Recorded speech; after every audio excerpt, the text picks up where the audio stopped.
Today we have Professor Pamela Winfield from Elon University, and her research focuses on the religious, philosophical, visual culture of esoteric and Zen Buddhist traditions. She will be speaking to us on the non-dual view from both these traditions. Welcome. Thank you so much. Thank you very much. Hello, everyone.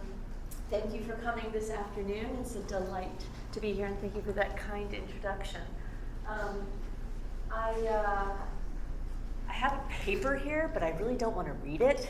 I would prefer, hopefully, that this be more, well, honestly, really, I mean, I know people say I want this to be a conversation, but I really want this to be a conversation. I might refer to some examples, but stop me in the middle if you're not getting it, or if I'm not being clear, or if I'm not being loud enough, and jump in. If something I say or someone else says that sparks a comparison or an objection or a question, let's just let the time run as it does. I put together a really quick and dirty PowerPoint. I'm a visual thinker. I am not a philosopher, even though my degree is technically, or my master's was in philosophy of religion. I am schizophrenic in that I almost went to grad school for art history. So I do religion and visual culture, visual material culture. So what I'd like to share with you today is some thoughts about Buddhist worldviews and life ways that may be a little different or a little unfamiliar, or certainly different from dualistic worldviews and life ways. And what I mean by dualism is this kind of bifurcated cosmology. Okay? So if your worldview is structured in a certain way, it's going to raise certain questions and propose certain solutions to how to live life well, to live the good life. So in a bifurcated, vertically oriented cosmology, your worldview, if you have a heaven and an earth, for example, right? You have a God on high and we're mere mortals down here below, right? And sometimes there's traffic between these two structures, right? Let me get my glasses on here. Sometimes the traffic, I've got to go this way from current slide. Let's see if this works. Sometimes the traffic will go from the top down, right? So sometimes God will incarnate as a man, right? For example, Jesus in the Christian tradition, right? Or other examples would be in the Platonic or Neoplatonic tradition. You kind of have these big Platonic, big beautiful ideas of truth, beauty, goodness, right? Out there, kind of floating in the Platonic ether, right? And sometimes they might manifest as good things and beautiful things and, right, true things, right? But it's kind of an emanation theory, right? And so you have this mind-matter split, you have heaven and earth, you have God and man, right? You have all these dualisms. The Western Anglo-Euro-American tradition is not the only tradition in the world that thinks this way, right? We can think in terms of the Indian Samkhya Yoga tradition, for example, which also distinguishes between Prakriti and Purusha. So Purusha is pure, abstract, spiritual principle, right? And Prakriti is material principle. And kind of never the twain shall meet, and the whole idea is that we are a mixed up mashup of stuff, and all of our Purusha is all gunked up with material principle, and we need to liberate, we need to extract, we need to purify and sublimate and get back to pure Purusha, right? So it's not just Descartes in the Western European tradition who bifurcates it, who separates mind from matter, right, in that way.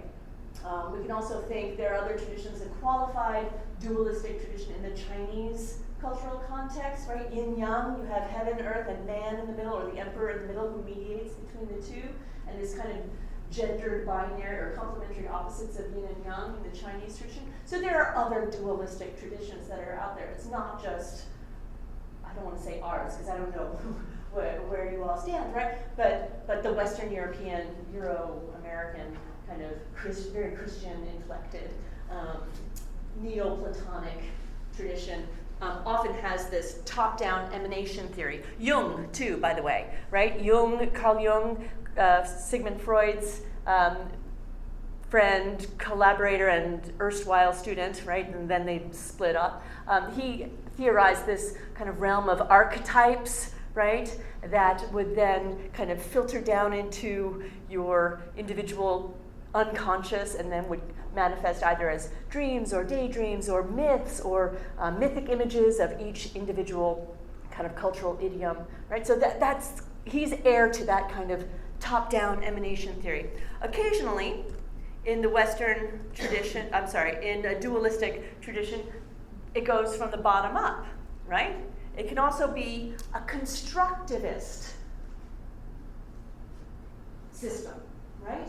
And this is what Ernst Cassirer calls concept formation, right? That we socially construct ideas, right? We take individual concrete particulars and we abstract and we make them into categories of the imagination, right? So for this, it would be, let's take an idea like America, right? We want to make this new nation state, this new thing called a nation, right? This is a 19th century invention, right? How do we make up America? Well, we mine our past. We have apple pie, and we have baseball, and we have mom, right? And we kind of clump those up, and we make them into this idea of America, right? Do you see how that concept formation? Then it does the top-down thing again, right? And we reinforce this ritually, mythically, every football game and every NFL football game when we sing the national anthem or we teach the students the Pledge of Allegiance, all these things, right? So we make up the rules and then we're ruled by the rules. And we can change the rules because we made them up in the first place, right? But it's a feedback loop that way. So last one is sometimes that traffic in a dualistic construct goes both ways, right? Sometimes you have God who becomes Jesus, who then gets resurrected up again, right? Or in Hegel's case, if you all know the phenomenology of spirit, it's basically a philosophical rework of Christian theology, except he calls it Geist, which means spirit, which then does a thesis, antithesis, right? This is his dialectic. Thesis, antithesis, and then he kind of aufhebeln, right? He sublimates, he raises it back up, and that becomes the synthesis that becomes the starting point for the next kind of feedback loop throughout history, and that's how Hegel sees the world. Okay, so this is, I would say, a dualistic, vertically oriented cosmology. So the question is, how do we get back up? Right? The problem is we're down here and I want to get back up, right? I want to go to heaven. So you see how the structure of your worldview will determine the kinds of questions and solutions that you find to the good life. All right, so that's kind of contextualizing. Now, let's take a look for a moment at non-dualistic, and in this case, specifically Buddhist cosmology, all right? First of all, I would say it's a horizontal worldview, and it's not static, it's moving. We need to think about Buddhist cosmology as spinning, right? It's like a wheel, okay? It's called Dharma Chakra. Chakra means wheel, and you have chakras in your body, if you know from the Indian yoga tradition, right? But it's dynamic. It's spinning like an atom, like a galaxy. Think of it as a wheel. It's cyclical, right? And it's not this way, it's horizontal. We're all interconnected on the same horizontal plane. There is no absolute truth, absolute reality above us, beyond us. There is no metaphysics beyond the physics of the world. Do you see? meta meaning above and beyond, right? So the whole idea of Western European metaphysics is collapsed, right? It's here. There's no transcendent, it's immanent, if you want to use theological language. Yes? Are you following? Am I going fast? I'm just throwing words out here and seeing what sticks, right? But do you see it's a fundamentally different structure to how things work in the world, right? And I know this is all very macro, but if we can just, the takeaway, if you can get that it's a single plane and moving, it's dynamic. Life is not a photo, it's a movie, right? Okay, life is a verb, it's not a noun. Yes? Those are good takeaways. Life is always constantly in process, constantly unfolding, ever in flux, right? You can't stop it. This is similar to what Heraclitus did say in the Greek tradition, you can never step in the same river twice, right? So that's similar, but it's not just an expression of impermanence, right? Because I think we all intuitively grasp that life is transient, right? I'm getting gray hairs, right? It happens, okay, right? But that it's not just that life is impermanent, it's that it's in the Buddhist tradition, it's that everything is in flux and in change because it's fundamentally, radically interconnected with everything else around it. It's conditioned by everything else around it. Conditioned and conditioning of everything. Let's break it down. If I do a karma, right? Karma just means action, right? For every action, there's a reaction. You know this, right? So if I throw a speech karma out there, plop, ripples out, yes? So that is one speech karma. But there are mind karmas, body karmas, right? Speech acts, verbal acts, mental acts, right? They all count in the Buddhist tradition. What I am saying right now is planting a karmic seed in your mind, that's going to maybe ripple out, maybe just one ripple, maybe not going to stick. That's fine. That's based on your karma, right?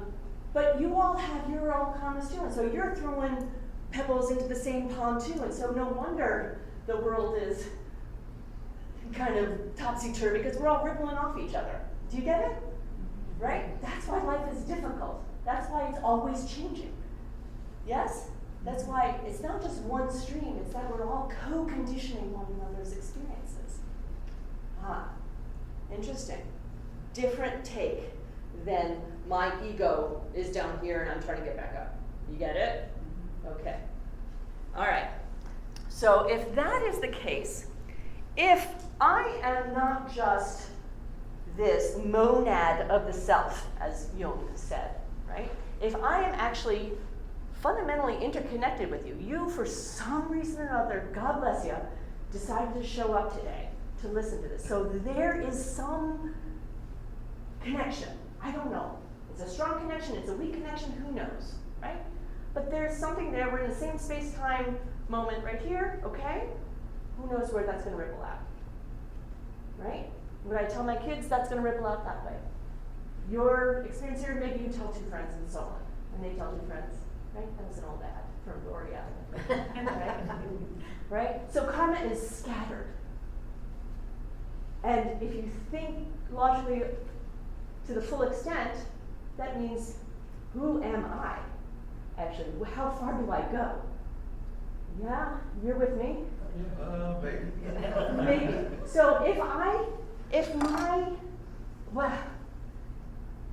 I'm talking now, but what I'm saying is actually the fruit of lots of books and influences from before, and now I'm passing it on, so it's kind of porous. Where are my boundaries? Do you see? And so, right? And so if I'm not just this nice skin envelope Pamela, right? That maybe I actually extend beyond what I think of as myself, right? In many ways, through time and space, as the product of past and maybe as extending out beyond the future that I can't even see yet, right? So who am I? Personally, am I an abiding, fixed self? Do I have a soul that survives death? Well, maybe in the sense that my actions may live on through my kids. But in Buddhism, actually, they say no. There isn't any fixed Pamela that has been a Pamela from eons before and will be eons forever. In Buddhism, they are going to say that the provisional self, the conventional, everyday Pamela that you see before me, yes, of course, obviously. When I say that there's no self, it doesn't mean I don't exist. Of course we exist, right? Of course, I'm the one talking right now, and you're the one sitting there, right? But ultimately, they say, if you look into the nature of the self and see how everything connects with everything else, you're going to empty the self out of your perceived selfhood. How do they do this? Let's break it down. What I find really interesting is that the Buddhists take the science of their day and they apply it to their philosophical vision of the self.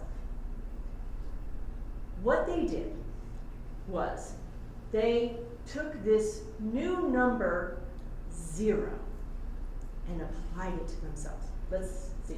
Before the number 0 was invented by Hindu mathematicians, which the Arab traders then came up to India, took, and then brought it back, which is why we use the Arabic number system with a 0 in it today. That's we are heirs, we are inheritors of that long history of science stuff. So these Indian mathematicians come up with this idea of 0. Before 0, the number line looked like this. It just went down. 4, 3, 2, 1, 1/2, 1/3, 1/4, 1/5, ad infinitum. It was kind of an asymptote, right? Ever approaching, right? But never, right? But that's as you just got less and less and less and less, right? When you invent this placeholder 0, though, it fundamentally changes the nature of the number line. Bear with me, okay? Just stay with me. We'll bring it back to Buddhism in a minute. Can you see how the invention of this number 0 changes the way you count? Can you see how 0 in and of itself has no value? Yes. But by virtue of it, everything else has relative value? Can you get that? Do you see how that works? That's a radically new invention, mathematically speaking. So 0 has no inherent value in and of itself, but by virtue of it, everything else has relative value.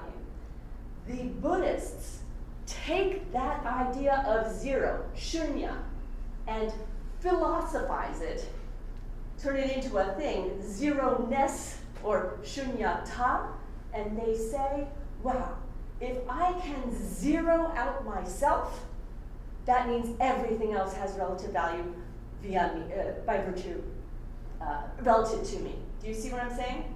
If I can take myself out of the equation, literally, oh, that's good, right? If I can take myself out of the equation, that means everything else has relative value. So all those dualisms, positive, negative, matter, mind, heaven, earth, all those positive, negative things actually are on the same horizontal plane.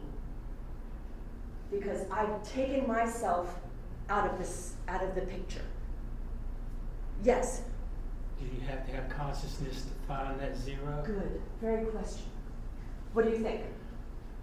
I think everything's involved. Yeah, right, 2 points. Yes, that's the point. How did you get to that point? You said everything was interconnected. Yes. So everything's in the game. Now, where are you in the game? Whether it realizes it or not. Where is the you in that game? Is there a you in that whole game? I'd say it might be a what, not a you. Thank you. Or it might be a in process. Yeah, some. Or it might be a dynamic, functioning part of this interconnected, moving system. So there's no box you there, because that's been zeroed out. But now, your question about are you conscious when this happens? The Buddhists would say yes. This doesn't mean that you check out. This zeroness does not mean that you're, well, I mean, this has been misinterpreted by some, say like Jack Kerouac on the road, right? Who thinks that who mistakes Buddhist bliss and enlightenment for basically alcohol and drug binges, right? That's not what we're talking about. We're talking about hyper-awareness, not pathological, faulty awareness, right? So this has been mistaken, and I think that's one of the unfortunate byproducts of kind of maybe how Buddhism has been interpreted or understood in the West, in America specifically, I should say. Big implications. Say again? Big implications. Yeah, for how it was interpreted, or this zeroness? If the zeros were real, it has big implications somehow. It does. What are the implications? How do you see this? If you are going to say, wow, it's not all about me. Wow, maybe I need to be a little more selfless and a little less selfish. Wow, that's big implications. Maybe if you see, if I can take myself, my importance, self-importance, or perceived sense of self-importance down a notch, and if I can zero out the self, wow, I can see we're all interconnected. Along this web, netscape of being. This lattice work that, there's a wonderful sutra called the Flower Garland Sutra, where everything connects like a necklace, like beads on a thread. And the kind of mystical vision that it proposes is that the world is a vast, it's called Indra's net. And it looks at everything as there's this vast net or lattice work of being, and at every node, right, wherever there's a knot, two things connect, right? We just had a conversation, so that's a node, right? That's a jewel, okay? There's a jewel. So there's a sparkly, infinitely broad, wide, deep, far, however you want to envision it, netscape, right? Sparkling with diamonds, right? And every facet of every diamond, here's the kicker, every facet of every diamond reflects every other facet of every other diamond in the universe.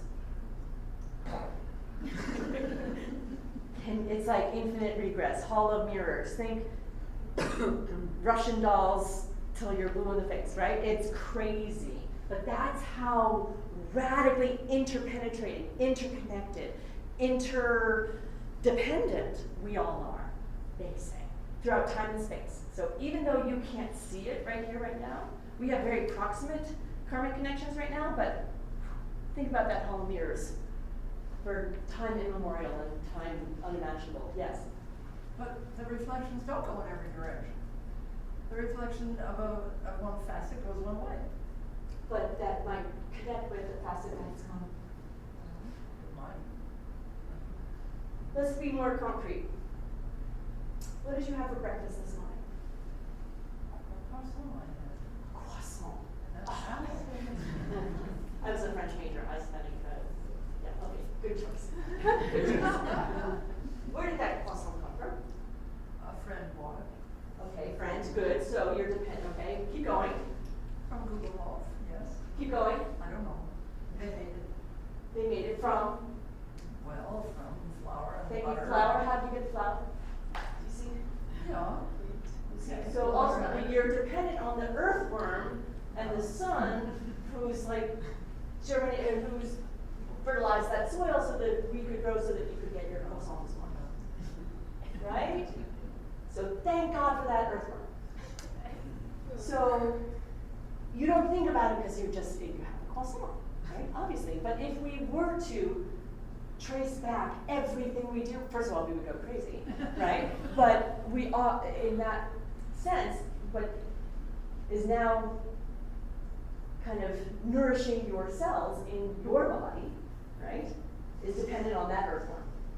And by the way, that cells in your body, I think you get, what, like a new skin every 2 weeks, right? That's gonna slop off, that's gonna pass away, that the new cells are gonna, right? So it's all flux and change, but it's all interconnected. Impermanence, interdependence, because of emptiness. No thing has a fixed, it's empty of what? Empty of fixed selfhood. This idea that you're always going to be the same Mr. What's your name? Ira. Mr. Ira.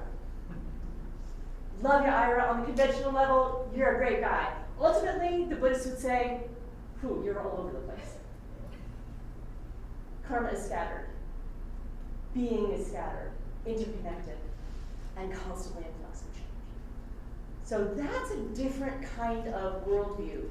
And if you can kind of grasp this idea of emptiness, then that means you're not going to be torn and tossed between these extremes of heaven and earth. Good, bad, black, white, right, wrong, me, them, subject, object. I'm good, they're bad. I'm good, they're bad, sorry. Right? That polarizes us, and that keeps us spinning in our own psychodramas. Right? Maybe if we can be a little less selfless, think, look at the world from their point of view. Oh wow, there's that diamond. Oh cool. Oh wow, that connects over there. Oh wow, ultimately it's going to connect back to where I'm standing. Right? Ethically, this has good and bad repercussions. On the one hand, ethically, Buddhist non-dualism allows us to care about someone halfway around the planet, right, as we were speaking about earlier, because I recognize the radical interconnectedness of being, right? And how I could possibly use my privileged voice as a white, now middle-aged, American educated female to maybe change policy or help make a donation or go and volunteer or what, because I have the means and the time perhaps in summers to go to India and then help out in the summer, right? Possibility. Good ethical choices. On the other hand, this Buddhist non-dualism, this worldview has been critiqued for being ethically relative. Well, if you say that there's no difference between good and bad, I like oranges, I'm Hitler, I like to kill people, who's to say what's the difference? You know, right? So there are ethical questions, and the Buddhists are actually quite careful in making sure that there's an ethical foundation to the discipline first, before going to these higher kind of philosophical, you know, heights. That you need to have a basis in understanding, yes, you are all interconnected, and because you wouldn't want, it's basically utility, right? If you wouldn't want to be in this position, then you obviously would golden rule. Enough said. Okay? All right, so let's see. What else do I have? Okay, so the rest of this paper was basically how this Buddhist worldview plays out in terms of material theory, and I looked at both esoteric Buddhist and Zen Buddhist material theory. In the esoteric Buddhist scheme, which derives from India, you have 5 basic elements with mind added in at a later time. These ultimately derive from Greece. There were 4, and then there was a 5th added when it was brought to India. So it's earth, water, fire, air, space, right? Avarahaka in the Sanskrit. And then mind runs through them. Mind, right, runs through. This is a geometric, actually grave marker in Japan now. These kind of geometric shapes are how you mark your graves in Japan. Basically, the idea is kind of like ashes to ashes, dust to dust. You're kind of disaggregating these 5 aggregates. When upon physical expiration, they go back to your constituent parts, right? So that's kind of interesting to think about. But basically, mind and matter are one and the same. Mind runs straight through all material. It's not this separation.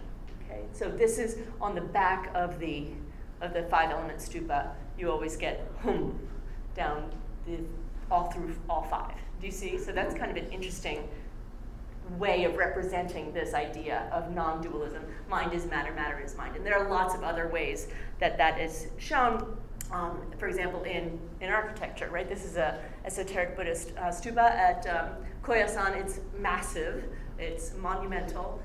You go in and there are Buddhas and Bodhisattvas painted and sculpted on the inside as a mini, like a 3D mandala, actually. But you can see the square base, triangle roof, round dome,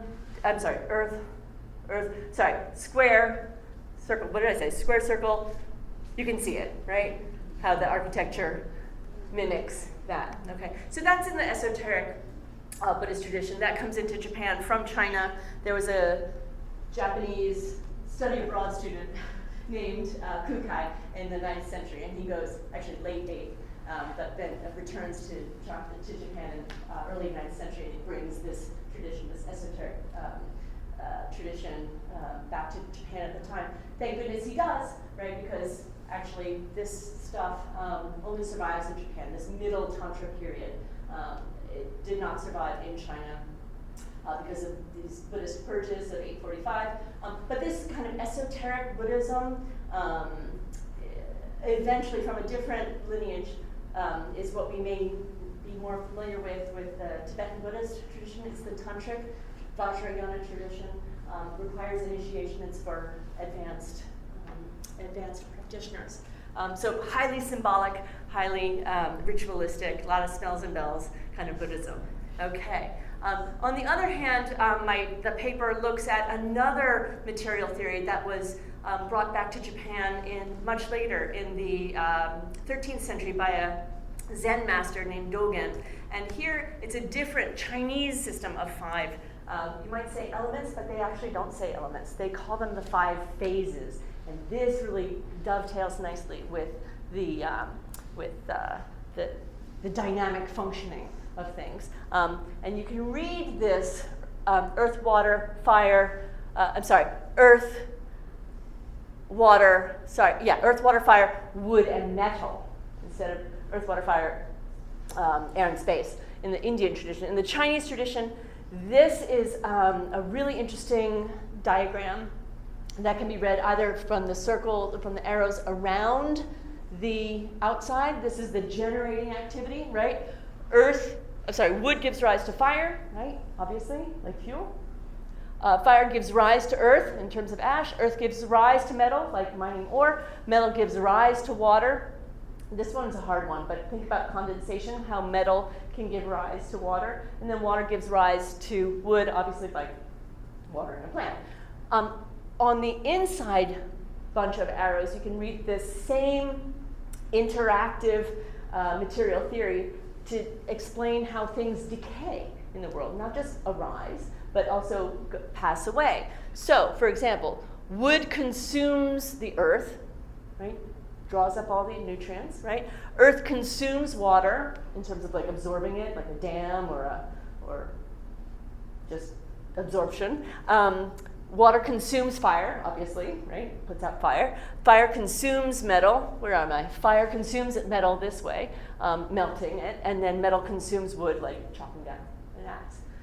So this is a little more about the kind of dynamic function, this is the physics of their day, and this influences Zen Buddhism, not esoteric Buddhism, which is premised on the Indian side. So I'm going to stop there. I've been talking too much, and now I think maybe I just threw a lot at you.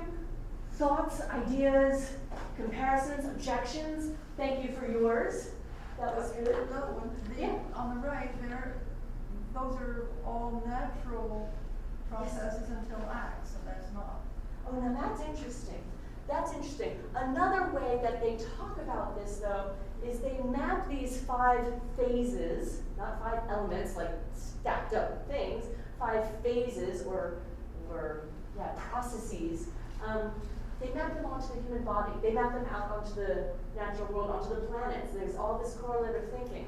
So actually, you're right. The example that I gave here in terms of acts is a human activity, but there are other activities that they will say, for example, oh goodness, I don't remember which organs. Each one of these 5 phases maps onto either a yin or a yang organ in the body. And so, meadow consumes wood. Am I going to remember this? I have my other.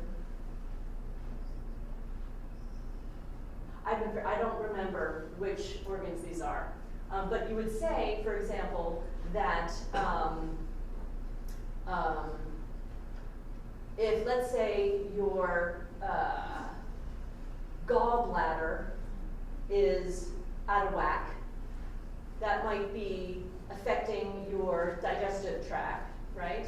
And so you need to look at, if, let's say, gall is metal and small intestine is wood, then you need to look at, actually, the way you diagnose in TCM, in traditional Chinese medicine, is if you have a problem with a metal organ, then you have to go to the preceding organ before it to look at what's affecting it, and is it either deficient or in excess. And if it's too much yang or too little yin, or too little yin and too much yang, sorry, I said that wrong, you get it, then you need to rebalance those out. So these are broad metaphorical categories of how things work and explain how everything works.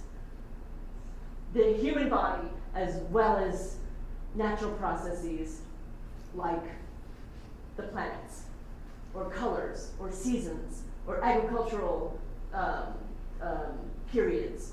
They have 5 periods too. They had to add a midsummer to make it a nice 5. Okay? So it's this correlative thinking there. Yeah. But that's I hadn't thought of that. That's really good. Well, in general, this is so new to me, so strange to me that I just tried, but I'm not getting anywhere, I don't think. Okay.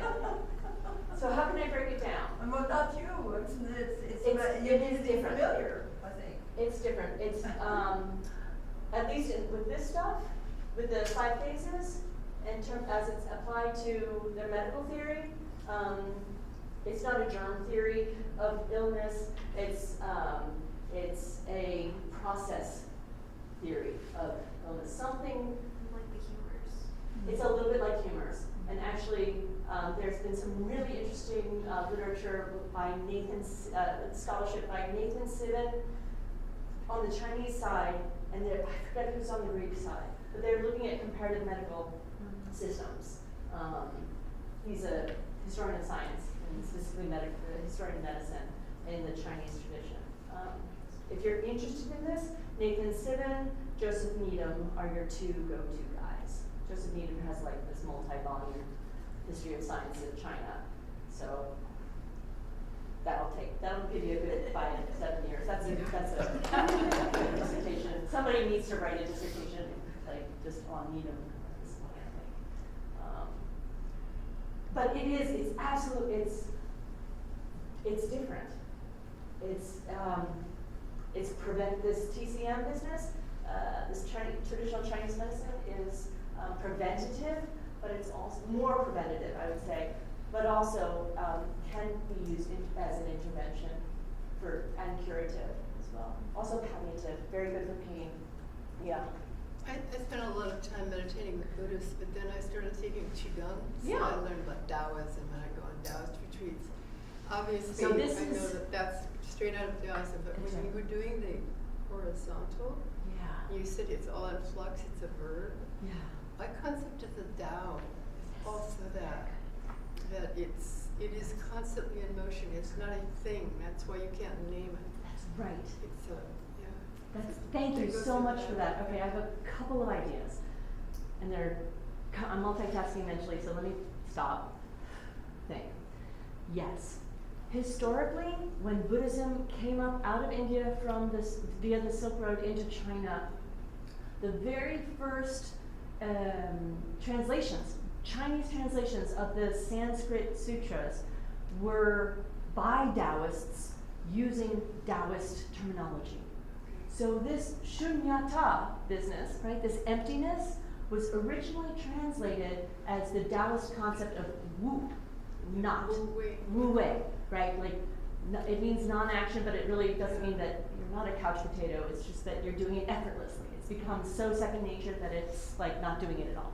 There's no intentionality behind it. It's just effortless, right? You have to master the technique before you can transcend the technique. So as a master calligrapher, I can just, and it's done, right? That would be Wu wei, non-action. But that original emptiness, that Buddhist concept of emptiness, was translated as the primordial nothingness of the Tao, from whence all life came. It's basically creatio ex nihilo, so creation out of nothing in the Taoist, in the Dao De Jing. Now, all right, so let's break it down. Let's see. If I say these two words, is there a philosophical difference between emptiness, the word emptiness, and the word nothingness? What do you think? Are they the same? No. Why? What is your difference? What do you? That's something that's empty. Very nice. So there's a vessel there, right? So I it didn't might. hear what he said. Sorry, go ahead. A little louder, sir. That's something that's empty. Something that's empty. Whereas it's got nothing that's got No nothing. thing, right? So if I say emptiness, that presupposes some container or some vessel that is empty, Potential. but full of potential. Okay. Full. So it's empty of. It can go anywhere. It can go. That's what I mean by empty of fixed essence. So if I say that I am always and forever Pamela Winfield, I'm like a cube. Like there's no. I can't move. Right? I can't change. And we know that everything is changing. So how can I be fixed? I have to let go of the idea of fixed Pamela-ness. My little box. My husband, when I was doing my dissertation, my husband was like, I've got to finish this. Like, you're in a box, I'm in a box, I'm in a box. No, just, like, whew, breathe, let it go. Open up, let some air in there, Let it be porous. Let go of this idea of me, mine, forever. It's all about me, mine, I want, I need, give me. I see this in my kids. That birth of the ego at age 2, 3, it is real, right? And it is necessary, but we need it to go through. And Buddhism is not, I would say, not for people who have low self-esteem, not for people who have encountered trauma or abuse, right? In that case, you need to help the ego get back up, right? But it's for the overinflated ego, like, arrogant, ego grasping. It's all, I'm fabulous. I'm just, it's all about me. And thank you for playing, right? Yeah. So I'm going to contradict that just a tiny bit, Yeah. because the beauty of being empty is that all the good and bad things flow through you and out again, right? So it's that you don't hold on to the trauma. It's that you don't hold on to the past or the negative, or you don't hold on to what you imagine your future would be. It's just a constant flow that you allow new things to come through, that you allow new experiences to come through, and maybe healing ones.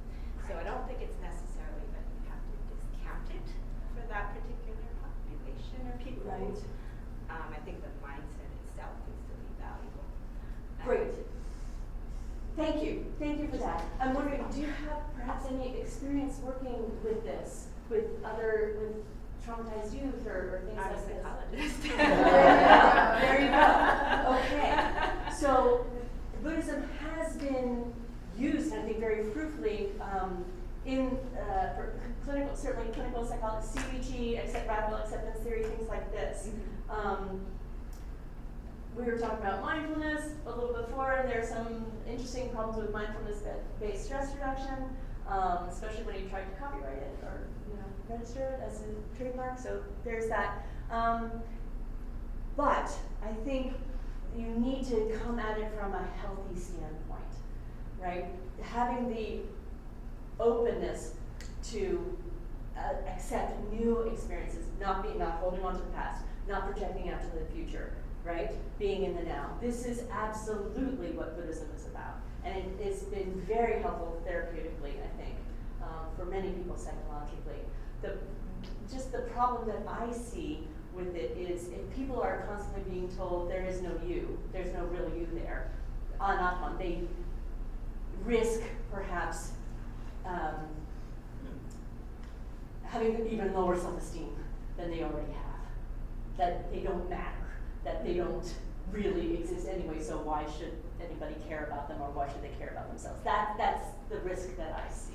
Well, I think it's always a danger when so people grow up in these traditions, grow up in an environment in society that it's kind of their natural mindset. But I think when you grow up in a Western European kind of mindset, and then to try and put that other mindset on, it's going to be filtered through that lens, and that's why that's the struggle. Good. That's interesting. Is that how do you work with this? I grew up is this Lutheran helping? and very apple pie and baseball. So interesting. I think that's the problem. Is I think we try to adopt pieces of it to correct things or modify kind of our national mindset, and then I think that's where you find the clashes or struggles, or where it's turned into something like a drug-fueled binge, or I think it's right. It's hard to mesh sometimes. So this always happens, and I'm going to connect with your earlier comment. Chinese Buddhism looks very different than Indian Buddhism. Japanese Buddhism looks very different than Chinese Buddhism. American Buddhism looks very different. We got most of the Zen stuff from D.T. Suzuki, right? It looks very different from the Japanese. He had some idiosyncratic readings of the sutras, and was very influential on people like Jack Kerouac and things like this. Post-war 1950s Columbia University students. So there's always continuity and change in traditions as they migrate, right? You have to adapt to local soil. We may have only gotten a few cuttings of the Bodhi tree, right? And replanted in American soil, and that's been meditation primarily, and that's kind of morphed into mindfulness in some ways, but that are still related to Buddhism, but maybe not as much as some people think anyway. Second, our secular kind of Protestant soil. So we've gotten some bits and pieces of the full ordination in Buddhism, but that's a historical fact. It is going to be what it's going to be, right? It comes out of economics, and I do have a problem with the commercialization of it, though. I will say that's just my personal pet peeve. I think there was a hand here, and then this gentleman. Yeah, I was thinking about that low self-esteem and all that. So perhaps that also comes from ego. So if it's a bloated ego and you are too powerful, it could be also bloated ego, but you are like, okay, I'm not as good as that, but that's ego. That's why you have a soul. Kind of like the martyr complex? Perhaps. And I'm not as good as that person because you are holding them in a high esteem, that's it. But if you put everything in a shunya, like in the Buddhism, I see. then they are zero, so I am zero, so everybody is zero. So we are all nothing, completely nothing. So if we are all nothing, then we are all at the same level. No low self-esteem or no high ego, anything, because we are all at the same plane. I'm so glad you mentioned that. So there was a Buddhist reformer named Ambedkar in India, Sri Lanka, and he was Dalit, a caste, so unfortunate terminology, but perhaps more widely known as untouchable in kind of common parlance. And he looked to Buddhism and found philosophical as well as historical and social rationales for casteless society, right? And so he was a Buddhist reformer and got a lot of new adherents, Buddhist converts from Hinduism to historically a lot of, actually all castes became Buddhist, but especially attractive, I think. It was especially attractive to Shudra and Vaishya castes. So you have kind of Brahmins, and then Kshatriya, warrior nobles, and then farmers and merchants, and then servants. So a lot of, from the 19th century, early 20th century on, Buddhism kind of became known as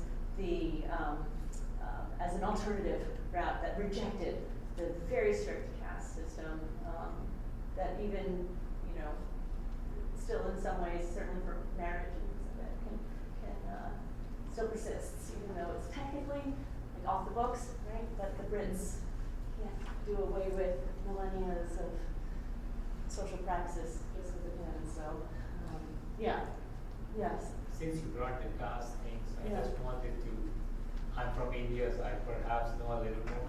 Yeah. Please jump. So it Jump in. started for a very noble cause, like most of the religions are. So the caste was just like, okay, if somebody is a farmer, that's your caste, something like that. Somebody is a king, that's their caste, Kshatriya, you're a fighter. And like in the next birth, like the Kshatriya's son, if he likes farming, he could become that farmer. Or a farmer's son, if he's good at fighting, they could become a Kshatriya. So that's how the caste system was. Then somewhere they say between 7th and 10th century, that's the black era for India, most of the knowledge got lost. And that's when things, they became really like hardcore. Like, okay, if you're a Brahmin, you're gonna remain Brahmin, you have to marry within Brahmins, which was not true perhaps in the olden days, but somehow the real knowledge got lost. And that's when this caste system, this was being used in a negative way since then. And perhaps it was exploited more by who knows. Brahmins for Brahmins, right? Social control. But thank you so very much for that. Thank you. Sir. I think I observed what he did there in India. I observed that I went to GBC, and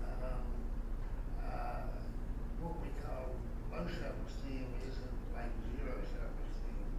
When we present low self-esteem, we need a bad judgment of ourselves. Right. Which isn't the same The thing negative as no self-talk. judgment of Yeah. ourselves. That's right. No judgment of ourselves is a better alternative. Thank you so much for sharing. I think it's really special and important to think about. And I think, yeah, the negative self-talk can be kind of self-convincing, kind of self-fulfilling prophecy. But if we can break that cycle, right, not listen to that so much. I am not, you need to be up here, not me. But I think the idea of also non-dualism, this non-extremism, not being tugged like I'm terrible or I'm fabulous, right? And have kind of this middle path, middle way of moderation and balance and non-dualism, right? Can help us navigate maybe a little better. Just every day, simple things, You have a bad hair day, it happens. Okay, tomorrow's another day. So yes, sir. Could you tell me, could you tell me the difference or the relationship of non-dualism to Buddhism as a philosophy versus Buddhism as a religion and praying to Buddhas and Okay, so little historical background. The way that Buddhism was introduced into America in the late 19th century was as a philosophy. There was a World Parliament of Religions in 1893 in Chicago as part of the Centennial Exposition, which was all the rage back then, World Fairs and Centennial, right? All those big expos. And so there was a World Parliament of Religions, which was the first time, actually, in modern history that representatives from all the major world traditions actually got together in the same room to learn about one another's spiritual traditions. And at that meeting, there were two representatives from the Buddhist tradition, Dhammapada and Shaksoan from the Zen. Using the word tradition, is that religion, philosophy, or neither? So, ordained Buddhist priests, one from Sri Lanka, and representing the more Theravada, the early kind of tradition of the elders, they call it. It's one of 18 surviving traditions of early classical Indian Buddhism that still persists in Sri Lanka today. So he came in his saffron robes, right? to represent the early Buddhist tradition. And then from Japan, this ordained Zen Buddhist priest named Shakusoen comes in his gray, like East Asian, robes, right, to talk about Zen. And he was, Shakusoen was assisted by his very young translator, D.T. Suzuki, at that meeting. Actually, in the area, we have Richard Jaffe at Duke University, who's just finished editing D.T. Suzuki's papers. So we have a local expert here. He should be the one talking about this, not me. So at that meeting, knowing the kind of Protestant Victorian audience, right? Victorian era, mostly Protestant Christian audience, these two Buddhists presented Buddhism as a non-theistic philosophy with no competing God. That was a plus on their checklist, right? No competing God, devoid of smells and no ritual, no imagery, just a pure mental exercise and meditation. So no Buddhists? Not really, no. Now, this was not just telling their audience what they wanted to hear, right? On their own terms, actually, these modern Buddhists were reading Western philosophy. They were reading science, Darwin, all the evolutionary stuff, right? They were themselves trying to make their ancient traditions more relevant to a changing modern world in Asia in their own right. So it's not just like they gave Americans what they wanted to hear. They were genuine Buddhist practitioners, but trying to make their own traditions relevant to this new modern world, and they were looking to Western philosophy and science to help them do that. So it was a nice kind of meeting of the minds there. But the downstream effects of this was that, yes, today we now, because we got the cutting, we got the branch of the philosophical branch, we got the meditation branch, we didn't get all the rituals and imagery and ordination vows and everything at first, so that's what took hold here. And so that's stuck to this day. I think most people will say, well, it's a philosophy, it's not a way, or it's a way of life, it's not really a religion. It is really a religion. I teach in the religious studies department at Elon, and I teach it as a religion, right? We look at the practices. We look at, you can think of meditation as a practice, but one of many, right? There's chanting, there's offerings to the Sangha, to the community of monks and nuns. There are ordination vows. It checks off on a lot of the cluster definitions of religion. We actually don't have a working definition for religion, right? It's kind of hard to grasp, but there are enough clusters like scriptures, check, priesthood, check, right? Scriptures, rituals, ethics, worldviews, lifeways, it has enough of what we think of without necessarily a God, right, out there to do. There is one sect of Buddhism called the Pure Land Buddhism, where Buddha is effectively deified. He lives in a Western Pure Land where you go to be reborn upon physical death, and you are reborn as a Buddha there, and you are seated, actually you're in meditation in the lotus pond, depending on your karma, either closer or farther away from him in he's a God. I mean, he's straight up a heavenly figure. They come out of Vietnam, I think, doesn't it? Pure Land is Pan-Asian. Pure Land Buddhism is Pan-Asian. Let's see, the Pure Land Sutras, Sukhavati, the Land of Immeasurable Bliss Sutras. I think they think that it's a Central Asian origin, and I'm not going to get the dates right, but it's Mahayana, so it's going to be like post 1st century CE, in Central Asia. I think like in the Stans, Kazakhstan, Stans, and then it goes over to Turkmenistan today, along the Silk Road. We have a Silk Road. Does this have Google? Can I don't know how anybody taught before Google Images. So we have, what am I doing on time? Oh, it's time. No. There's no time. There's time as a concept. We're good. So we have Silk Road oases like Dunhuang, let's just go to images here, where we have Pure Land caves. Oops, sorry, let's do, like, for example, this one.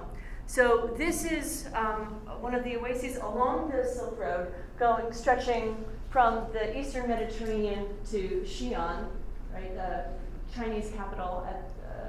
So during the Tang Dynasty was the height of it. It goes till about the 14th century, this commerce, overland commerce. And then after that, the maritime trade routes take over. But anyway, so you have the Silk Road, the Taklamakan Desert, which is right under the Gobi Desert. You have these oases. And the idea is you're a traveler, you're a merchant, you're a trader, and you either commission a Buddhist cave, either hoping that you'll make it across the Sea of Sand, or in thanksgiving for having made it across the Sea of Sand, which is real. I mean, it's some of the most inhospitable geography on the planet. And so you have Pure Land. You have Pure Land images. Is this going to come up? Here we go. Yeah, like this, which are amazing. Nobody goes in to pray in them. They were just kind of fixed, kind of flying in amber, and they were beautifully preserved because it's the desert, right? And so you can go there. Now they're reducing the number of people because of carbon dioxide is actually compromising the colors. But go if you can now. So go to Dunhuang and you'll see Pure Land imagery. You have, let me see if I can see a Buddha, a Pure Land Buddha. It's kind of like the concept of heaven. It absolutely is. It's their Buddhist heaven. That's right, and that's in the Pure Land sect, which is very popular. Now, the Pure Land initially was conceived, in terms of this cosmology that we've been talking about, it was conceived, first of all, it's in the Western paradise. It's where the sun sets, right? Get it? Death, right? Okay, so it's not like up there heaven. It's over there heaven, right? Remember, horizontal, good? Yeah. Good, okay. So you go there when you die. You get reborn in the Pure Land, a land of immeasurable bliss and repose, Sukhavati, and the Amida Buddha, so the Buddha of immeasurable light and life. There's a conflation between Amitabha and Amitayus, which get conflated, so it's a light life Buddha. Interesting, okay?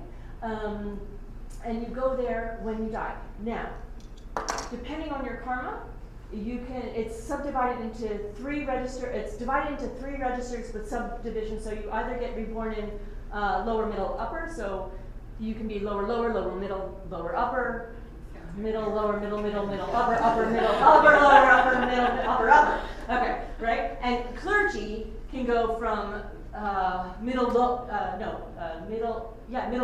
on up. So if you're not clergy, you can just go to lower, middle, and upper.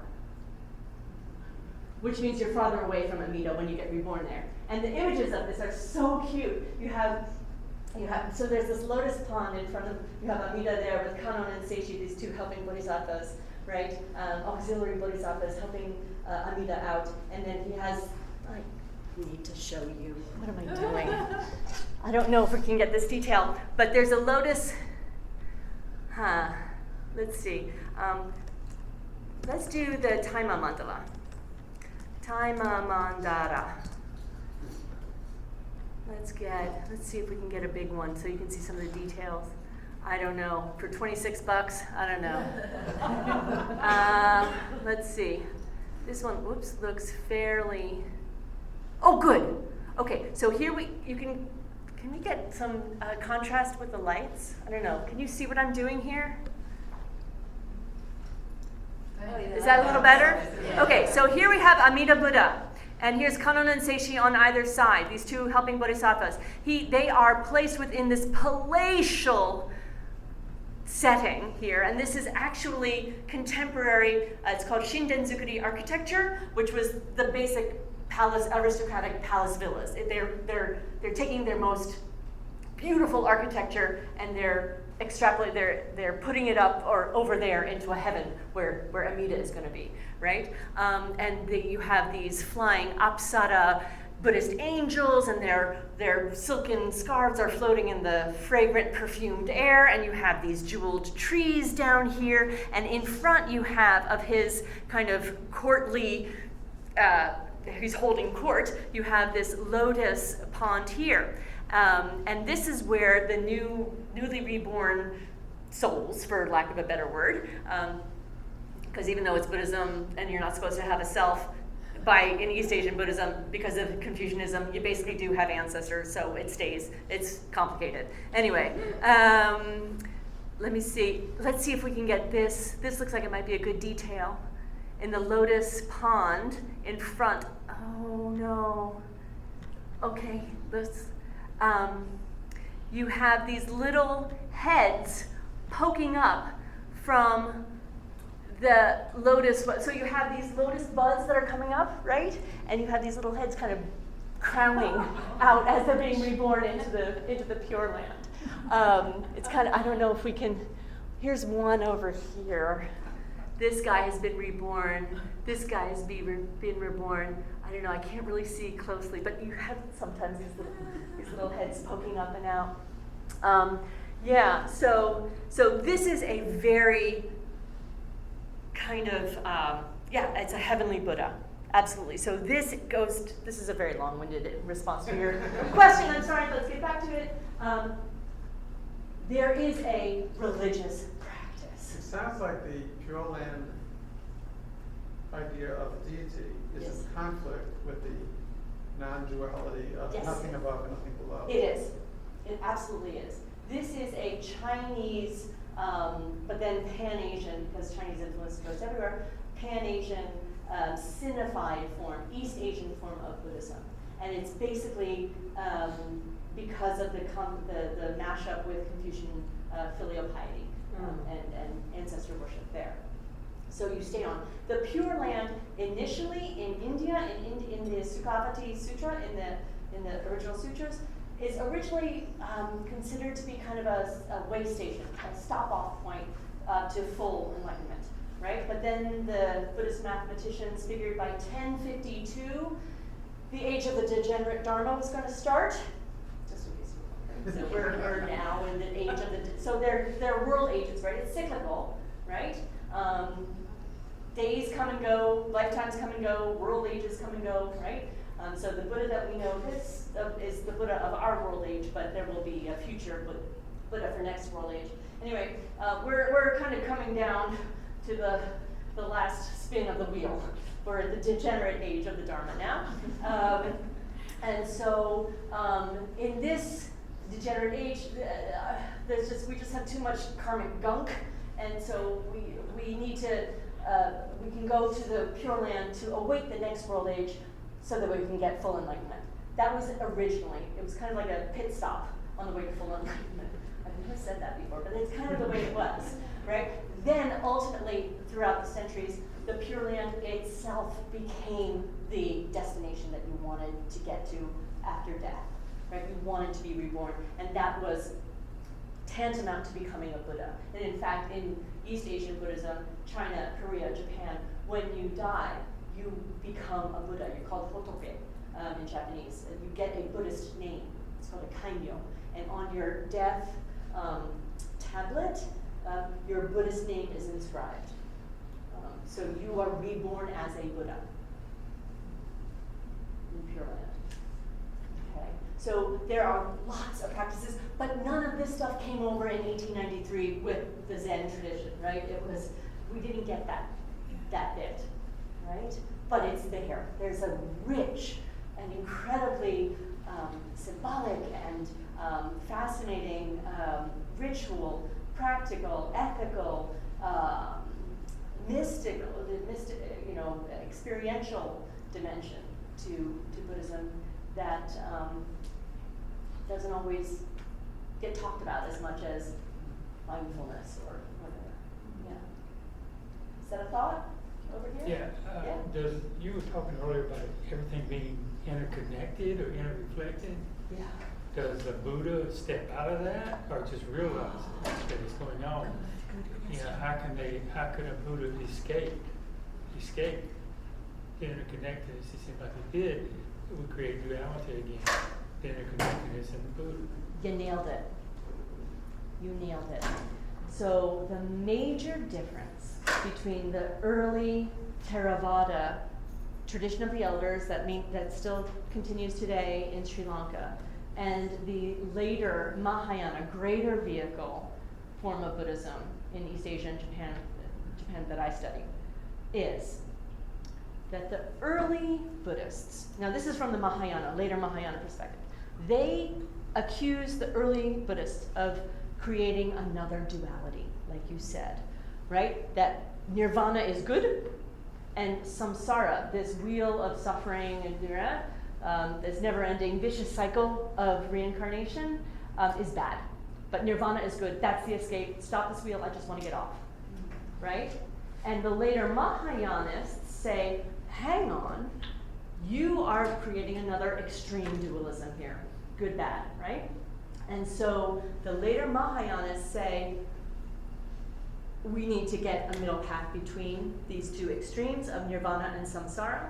And the way they do that is they empty it out. They empty them both out. And they basically come to the conclusion, it's not that nirvana is some place or like a pure land that's good, right?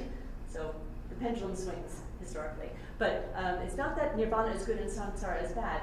For later Mahayanas, the definition of enlightenment is this experience of emptiness where you see that samsara, the world around us, the forms, the world of appearances, is nirvana correctly perceived. It's a little bit like the idea of heaven on earth, right? Or Jesus saying like kingdom of God is within or something, but there's no transcendence there. It's just change in perspective. That you can see that things are just the way they're supposed to be, such as they're supposed to be. It's called suchness. The inverse of emptiness, shunyata, is tatata, which is thusness or suchness. And that's the interconnectedness of being. And that's just the way it is. And you can rail against the machine, or you can make your peace with it and move on, navigate it as best you can. And so a Buddha or a Bodhisattva has that enlightened perception, has that wisdom, but then also from the Mahayana case, they also talk about compassion. So if you are truly enlightened, if you are truly wise, then you cannot help but have compassion for everybody who's still suffering. Interconnected, right? So a bodhisattva will voluntarily come back into samsara lifetime after lifetime in order to work for universal salvation, universal liberation, because we're all in this boat together. And if we want to get to this other shore of nirvana, they say we need a bigger boat. We're a greater vehicle, a Mahayana, right? Maha means big, yana means vehicle. So that's their namesake for these later folks. There's a lot. I just basically condensed my Buddhism 101 into an afternoon. Well done. That was fun. Yeah. So, but the idea here is that they say it's like two wings of a bird. You need both. You cannot have enlightened wisdom. If you see, okay, I have enlightened prajna, wisdom, whatever, I'm checking out Siya, that's not really that enlightened, right? From the later Mahayana perspective. They would accuse the Theravadins of being selfish, actually. And that's not what Buddhism is about. It's about selflessness and helping everyone around you, because you're all part of the same cosmic soup. From the Mahayana perspective. The early Theravadins would say, no, you misunderstand us. We're not doing it that extremely, and so they have little tit for tats. But then they also say, if you're a good Buddhist, you don't fight, so.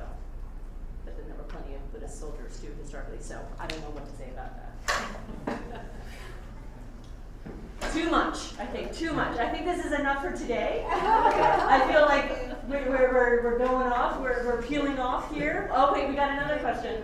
Oh, wouldn't, You're welcome to. I will not take it personally. Yes, sir. if someone perceives themselves as a bodhisattva, Good. isn't that a sense of separation too? It's So- kind of like if you perceive yourself as a bodhisattva, then you create another duality. That's correct. So technically, we are surrounded by incognito bodhisattvas. You are my bodhisattva. You are teaching me right now. Not today. Yeah, you are. You are, and you don't know it. I don't know it, but who knows? Maybe we are. Also, if you're a bodhisattva, you technically are going to transcend all dualisms, including gender dualisms, which is why you often see kind of androgynous figures. Art historically, usually male figures by default with a mustache and bare breasts, bare chest, so no breasts, but that can be fluid too. So this is helpful for the LGBTQ community as well.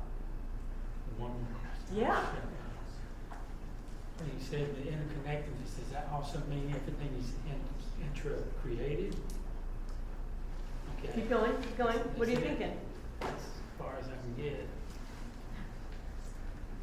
And so things arise, abide, but also pass away. It's not always more stuff. Like things have to pass away. It's a closed system, so you have to recycle and repurpose forms. Does that play out? There's no such thing as death either? Oh no, death is real. Death absolutely happens. It has to happen in order for there to be more life, right?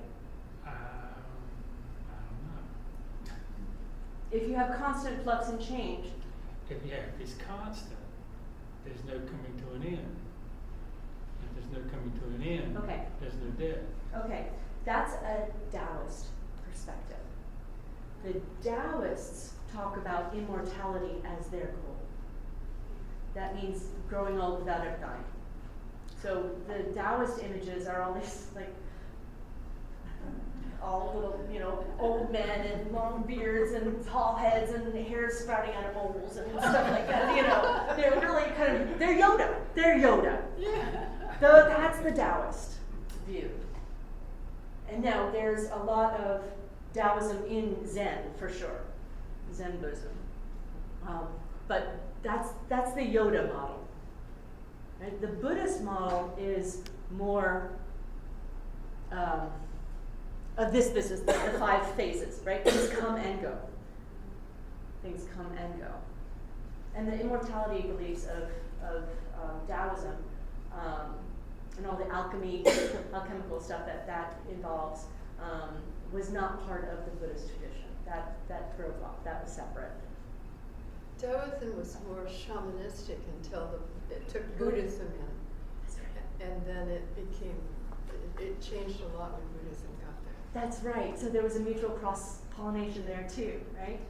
There were to pick up on an earlier thread of our conversation. There were later Buddhist translators who corrected some of the early Taoist translations that equated shunyata with this primordial nothingness, right? And they said, no, it's not nothing.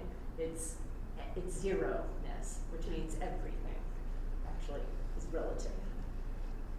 As a result. To this point, at the beginning was an endless, so it's kind of like that, circular like that, but within that change, there's coming and There there's has to being be and coming becoming and and going. ending.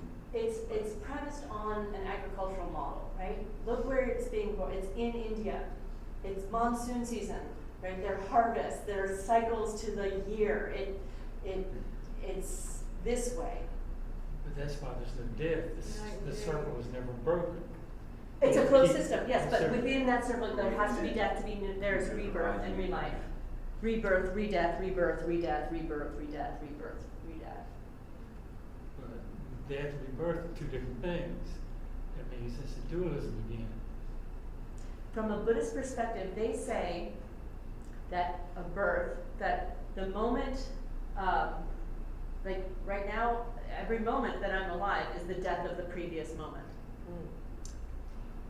But the previous. And every We birth could go is all a the way result up. of a previous death. And every birth is going to result in a death, and every death is going to result in another birth, and so on and so on. Like an endless ocean, just absolutely endless, but waves are constantly going like this, and one's causing the next one, and it's just, so within that limitless ocean, there's still waves of coming and going, but it's endless, there's never. But if there's a zero, that zero is not coming and going. It has birth and death. The zero is just zero. The zero It stays zero. It does not stop and end no matter what or for why. It's just zero. That's correct. That is the placeholder. That refers to this misperception of yourself as some abiding fixed thing. You need to empty that out. Yeah, because I'm sorry, but you will die. Sorry. Well. And I know we Well, it's don't not, like I'm it, not but really the fact is, I'm not really here to die. and actually, from a Buddhist perspective, we're all dying a little bit right now, and right now, and right now. I just got a new skin cell. I don't know. Right? We gotta go. Sorry, that was a little harsh. I'm so sorry. I wish it weren't that, right? Yeah, no, yeah. Yeah. Oh dear, this is too intense. I don't even know your name yet. Another day over, closer to death, as the song goes. Say again? Another day over, closer to death. Well, from the Tibetan Buddhists, they start every day with a meditation. I could die today. And how does that make you live your life? If this were your last day with your current consciousness and your current identity construction, how would you live it? Well, And that makes you do the Dharma or practice or see well, your the friends. me that walked through that door died when I walked through the door. I'm sorry? The me that walked through that door That's right. died when I walked through the door. That's right. But who is this me that you think you It's are? not a me, it's a what. I'm not a who, I'm a what. No, it's how many. You're a how many. Right, a what. Everything. Yeah. Yeah. This is it, so I can't die because I'm everything. Oh, I see what you're saying. Yeah. There's Oh, no me yeah, there to you die. are, yeah. That's right. There's no me to die. Because There's then no- you, and that entity that perceived self, what is your name? JD. JD, and the JD that you think of. Yeah, that's a continuum. Yes, that's right. Yeah. That's right. I see what you're saying. Yes, that's unique. So It's like I just kind of coalesced, this thing that's standing in front of me, just kind of coalesced out of existence, and then it will undecoalesce. that's right. That's right. So I can never have a flag that says I am, That's right. because you never are. Well, you are on a conventional In a level, conventional but level. ultimately no. They would say. And It's that real is true. interesting stuff. It's a different take on reality. Yeah. That's for sure.